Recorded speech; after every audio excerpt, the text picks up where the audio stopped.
Hey there, Timberwolves. Ms. Robolino coming in with another test review for Unit 6, the Republic of Texas. So I hope you were able to go ahead and complete your review sheets that were handed out on Monday, but were posted the Friday before Thanksgiving break.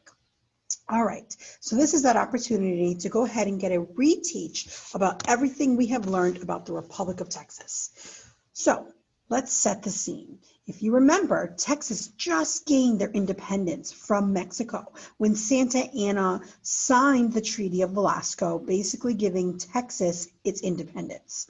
Many Mexicans did not agree with the Treaty of Velasco and felt that it was signed forcefully and incorrectly. So Mexico at this time does not recognize Texas as its own country. So we're going to come back to this a little bit later throughout review video. All right, so what we're starting to see is that the early republic comes out with an election, and the president is going to be Sam Houston. His vice president is Maribel Lamar. His Congress are going to be elected senators and representatives inside the colonies. The Constitution is approved in the Constitution of 1836, and the big things they're trying to seek are voting to be into the United States and annexation of Texas into the U.S. Now, this is a pretty big topic for people inside of Texas, as well as people inside the United States. Texas has legalized slavery, which is a big deal in the U.S. We're finding that most people that are living in the northern states are free states, and those living in the southern states are slave states. And as of right now, there is an equal balance. And having Texas come in as a slave state, which was non-negotiable to the people of Texas, would throw off the balance, and this would cause a lot of issues. Texas wants to be annexed by the U.S., specifically Houston, and we're going to kind of look at that as we get further into this video. So there are problems coming in here. One of the first problems is the Mexican government refused to recognize Texas, as I mentioned before, with the Treaty of Velasco.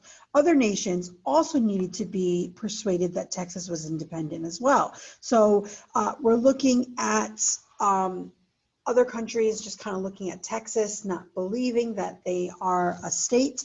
But one of the few people or the few countries that looked at Texas to be its own state was Great Britain, who wanted to set up a relationship with Texas, France, and the United States.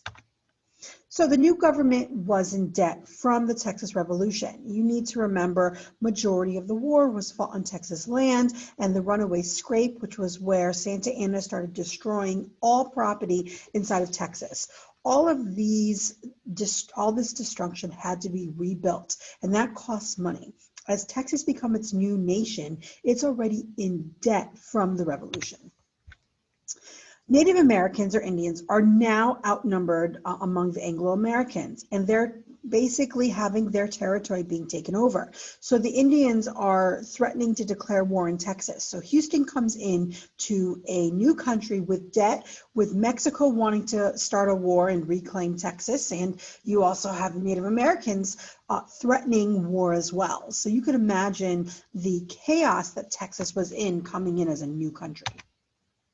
So how can Houston solve these problems? Well, it comes out very simple. Houston is a cautious man. He tried to prevent war with Mexico and Texans by, keeping the peace. Houston limited government spending because he didn't want to increase issues. So he looked at things like investing into militias, where people were able to provide their own weapons and their own horses, like the Texas Rangers. Houston thought it would be best to go ahead and solve Texas problems by having the United States annex them. It would solve their issues with Mexico being protected by the U.S. military, and it would solve their issues with their debt by the U.S. being able to take over such an enormous debt Texas has accumulated.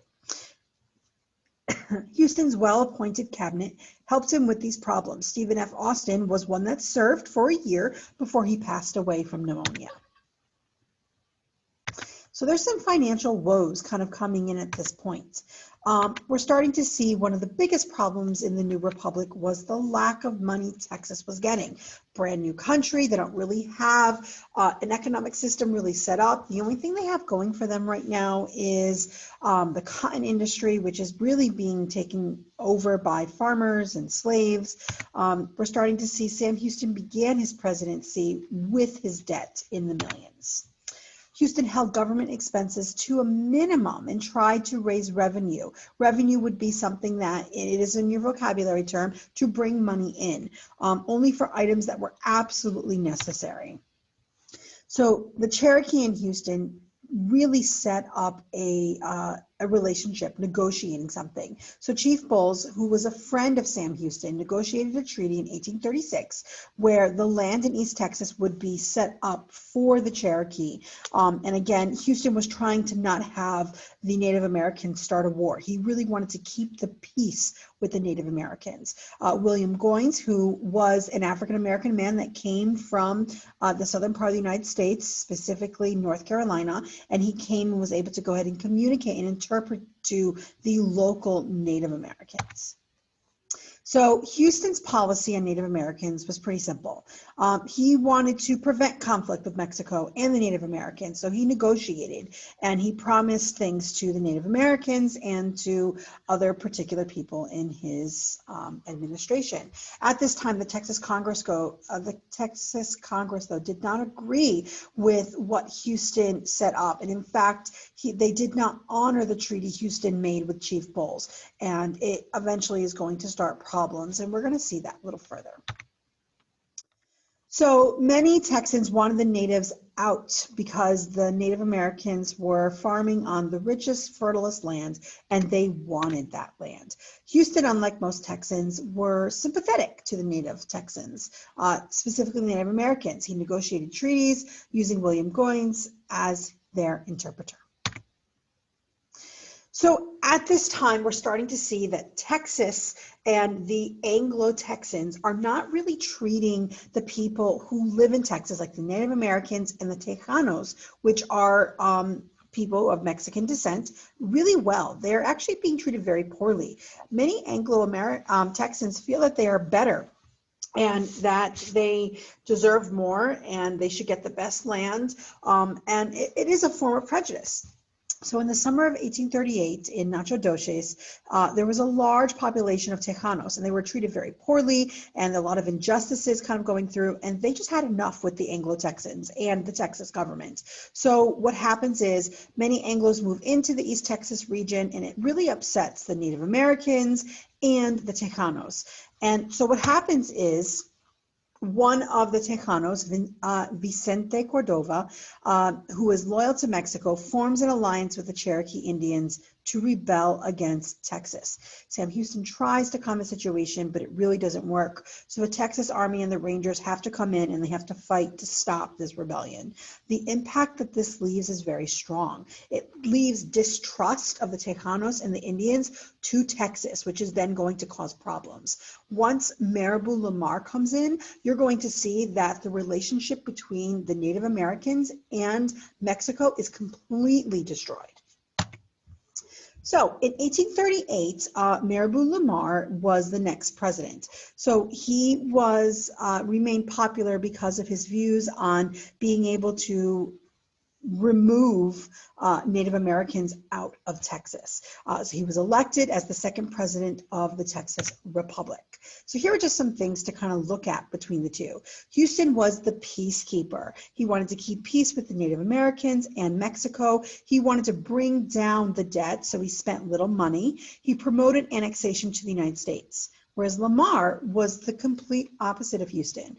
He didn't shy away from conflicts with Mexico or the Native Americans. He wanted to get rid of Texas, of all the Native Americans, and that was by doing all means necessary. He spent large sums on his military and his Navy, and he wanted Texas to remain independent and expand its borders west, completing that idea of manifest destiny. So President Lamar at the time was very aggressive with his approach on his policies. So one of his famous quotes were, "If peace can be obtained only by the sword, let the sword do its work. So again, he very, very violent on how he decided to run his administration. So some ideas that you're going to see is going to be the Texas Rangers. They were established during the time to protect Texans from the Mexican attacks and the Native American attacks on the frontier of Texas. They had to provide their own horses, equipment, and live off their own food. Their payment was very little, $25 to $30 a month, and land grants. One of the most famous people that you do need to know is Jack Coffee Hayes, okay, best known for being famous and leading the Texas Rangers to victory on many of these fights along the frontier. So he was the leader among the Rangers. You do need to make sure you associate Jack Hayes with the Texas Rangers. So the Texas Navy under Lamar is really built up. Lamar funds the Texas Navy because he wants to protect the coastline and wants to go ahead and have Texas be recognized as a very strong country. So Edwin Moore commands the entire Texas Navy, and he won many battles in the Gulf of Mexico that were between Mexico and Texas.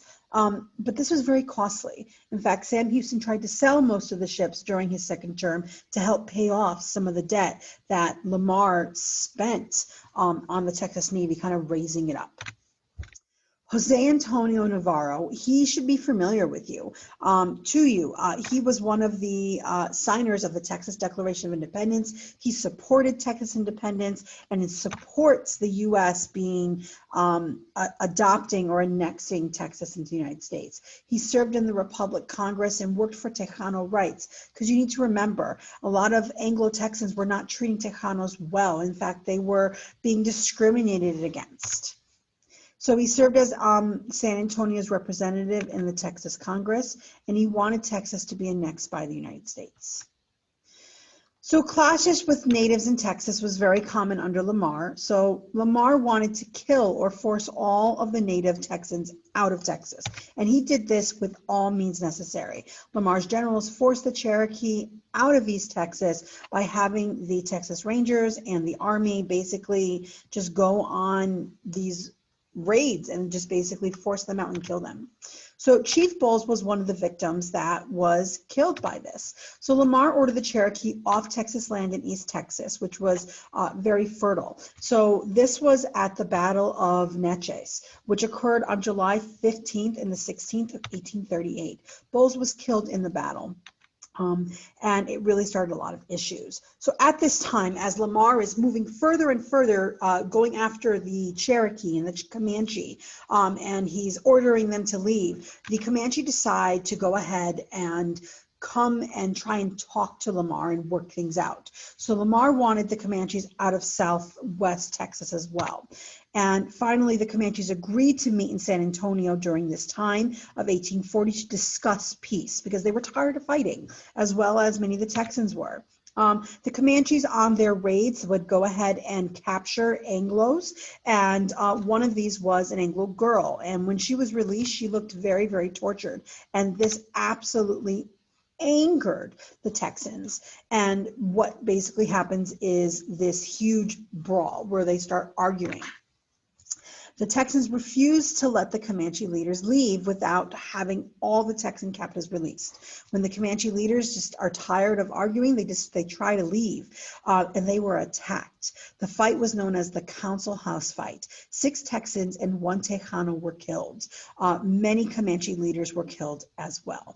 You need to remember the Texans came with weapons, whereas the Comanche came with tomahawks and bows, like bow and arrows.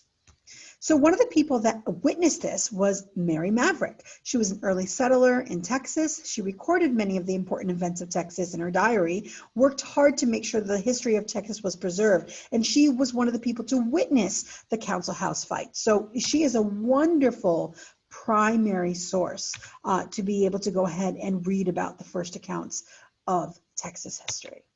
At this time, Lamar is continuing to move on, and he wants to expand Texas further west into New Mexico area by Santa Fe. So at this time, there is an amazing trade route that runs through the Santa Fe, New Mexico area, and Lamar wants to take over this. So he decides to send an expedition to go and claim this territory, which is Mexican territory. And what we start to see is Lamar wants access to the valuable trade. He wanted to expand the Republic influence to the Republic of Texas, to the Pacific Ocean. Again, that idea of manifest destiny. Lamar sent 320 people to Santa Fe to take control of the region. The expedition included 5 companies of soldiers under the leadership of Hugh McLeod. Lamar's Santa Fe expedition was a complete failure. Over 60 Texans died because it was not funded really well. And what we're also starting to see is that it cost a large sum of money.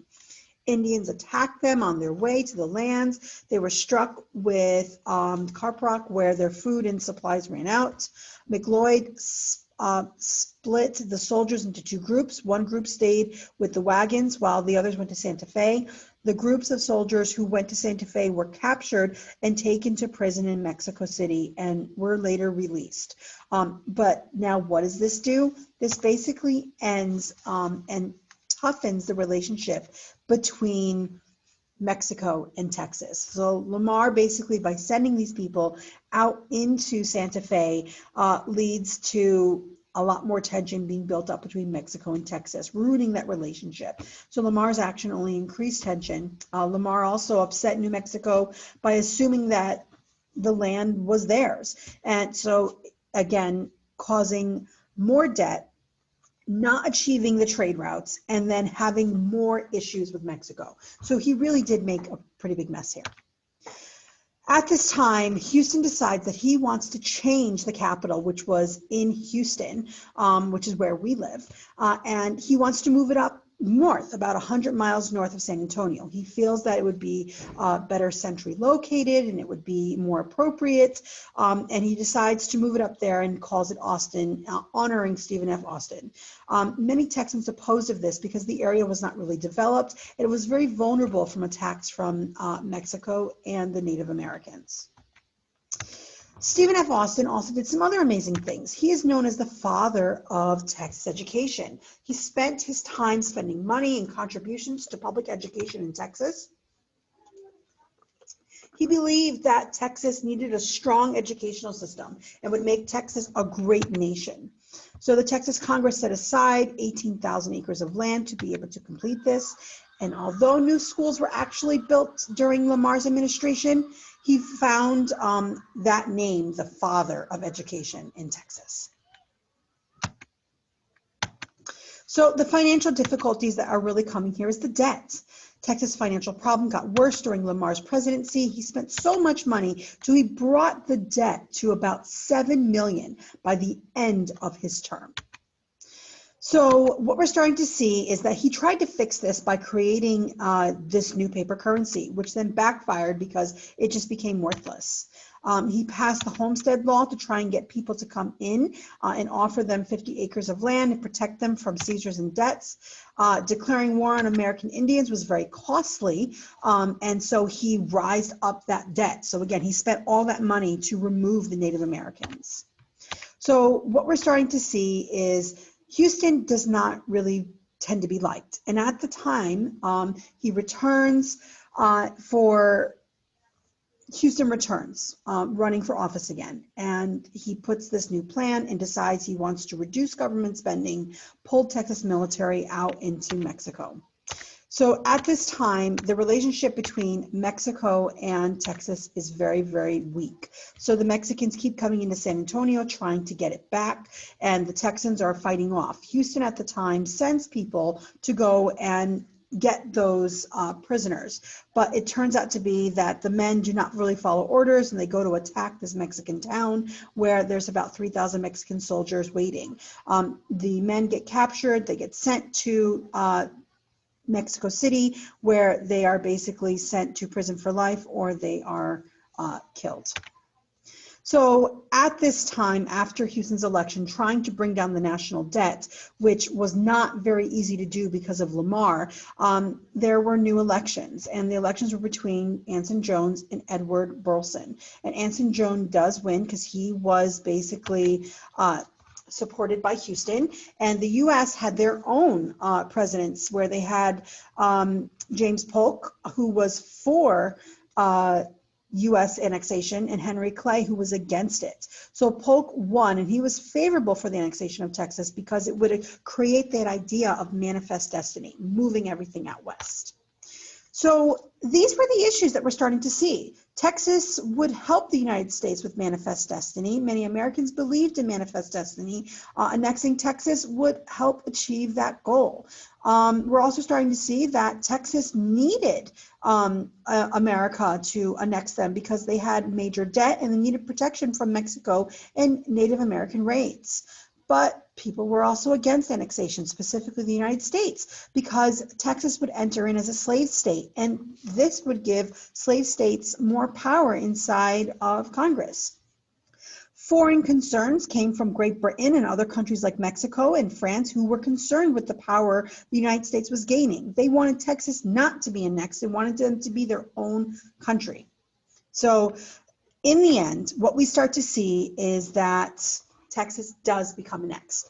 Lamar and Houston, we're starting to see that Anson Jones gains the support because everyone's blaming Lamar for all their woes and all the public debt that was accumulated at this particular time.